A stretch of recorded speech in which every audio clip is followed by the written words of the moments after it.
about this. For context, this creator is talking about tender as the flesh, which I have been pretty vocal about saying I have problems with.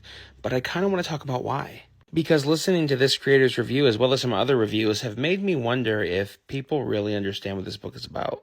And that's not really a criticism of those creators, but I think that the conversation is worth having. Tender as the Flesh is about much more than cannibalism. In fact, I would argue that cannibalism could be replaced with 1,000 different scenarios and the story would deliver the exact same way. At its center, this book was about capitalism and patriarchy. Now, I did have issues with the book, but I want to be clear that those issues were not about the writing or the story. My issues were about the way that the author handled race and homophobia in the series. And I am very up for having that conversation if anyone else has read it and wants to talk about it. But for now, I want to talk about the story itself and why I think that we shouldn't boil it down to a story about cannibalism. This book gave us a unique perspective that a lot of authors aren't really comfortable giving us. It gave us a dystopian story where the protagonist is entirely complicit with the great evil that the story is trying to talk about. It allowed us to almost self-reflect on the carrot that capitalism holds on a little stick in front of all of our faces.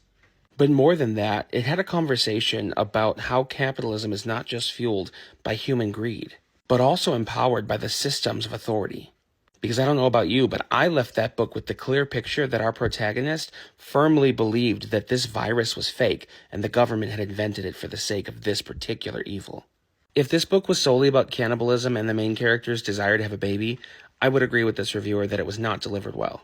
If, however, they were plot devices to help us really explore the way that our systems of power and governance are using capitalism to turn us into monsters who are reliant on evil practices to further our own self-interests, I think it landed pretty well, to be honest.